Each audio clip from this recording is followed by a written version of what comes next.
Catch या cot, और law 34 जिसका तल्लक है हिट द बॉल ट्वाइस। ये सारे आउट की अब शक्लें आ रही हैं कि एक बैट्समैन जो क्रिकेट में खेलता है किस किस तरह से आउट हो सकता है। पहले हमने बात की थी कल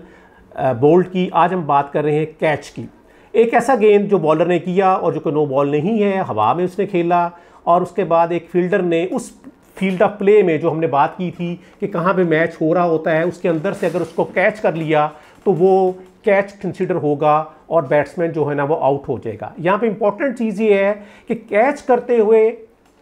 ये आज की क्रिकेट में बहुत ज़्यादा एक फ़नी चीज़ आपको आएगी, वो जी उसने बाहर से गेंद पकड़ा जी, इसमें लफ्ज़ है first contact and the last contact आपका फील्ड ऑफ प्ले के अंदर होना चाहिए। जब आपने बॉल को फील्ड ऑफ प्ले में पकड़ा, आपने उसके बाद बाहर चले गए, लेकिन बाहर जाने से पहले आपने गेंद को हवा में उछाला, बाहर से वापस आए, फिर आपने गेंद को कैच किया और आपका कॉन्टैक्ट फील्ड ऑफ प्ले में हुआ, तो वो बॉल फेयर कैच है। ये बात ज़हन में बड़ी इंपॉर्टेंट है, वो आपने रखनी है। कैच में सिर्फ दो चीज़ें बड़ी इंपॉर्टेंट होती है कि एक जो कंप्लीट कैच क्या है, उसमें आपने ये देखना होता है कि जब गेंद आपके हाथों में आया है तो आपके जो हाथ ज़मीन पे लग जाएं तो कोई इशू नहीं है,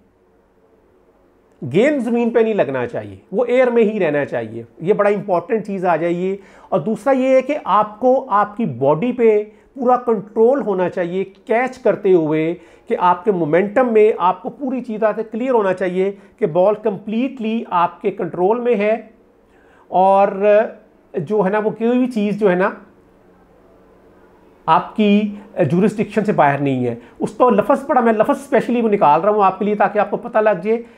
complete control over ball and movement, ये बड़ा इंपॉर्टेंट है कि जो फील्डर है उसका पूरा कंट्रोल है अपने आप पे, अपनी मूवमेंट पे, और बॉल के बाद है वो हिल नहीं रहा, उसने गेंद हवा में नहीं छाला, एकदम से उसने वो ट्रिकल डाउन नहीं हो गया, या बाहर से जाके उसने गेंद पकड़ा है और उसको वो टच कर रहा है outside the beyond the boundary, तो वो फिर बाउंड्री 6 हो जाएगी, वो फिर वो फेयर कैच नहीं होगा। फेयर कैच में लिए अब होता क्या है कि जो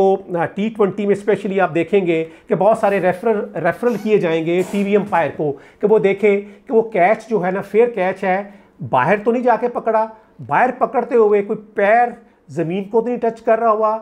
फील्ड ऑफ प्ले में अगर वो डाइव्ड कैच है तो डाइव करते हुए वो उसके अंदर तो नहीं आ गया, ज़मीन को तो नहीं वो टच कर रहा। ये बड़ा इंपॉर्टेंट होता जाता है कि इसको हमने ध्यान में रखना है।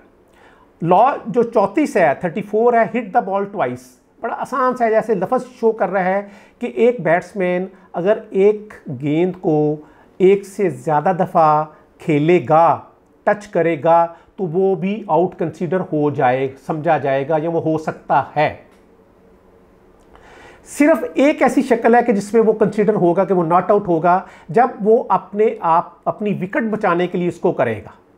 विकेट बचाने के लिए अगर वो उस हाथ में जहाँ पे बल्ला है अगर वो गेंद को रोकेगा तो वो फिर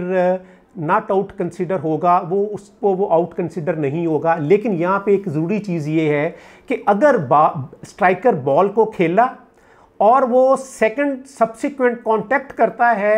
गेंद को दूर फेंकने के लिए, और इन द मीनवाइल अगर विकेट कीपर उसको कैच करने के लिए आ रहा है, तो वो अगर वो उसके कैच में रुकावट बनेगा तो वो फिर जो है ना वो आउट कंसीडर होएगा, ऑब्स्ट्रक्टिंग द फील्ड में वो आ जाएगा, उसको देखना पड़ेगा जी। ये बड़ा इंपॉर्टेंट है कि, और इसमें रन्स भी वही आ जाएंगे कि जो पहली शॉट खेलते हुए आपने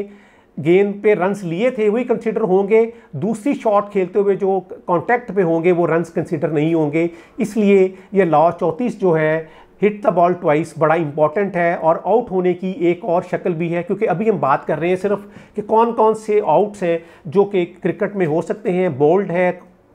कैच आउट है, और उसके बाद हिट द बॉल ट्वाइस है जी। शुक्रिया।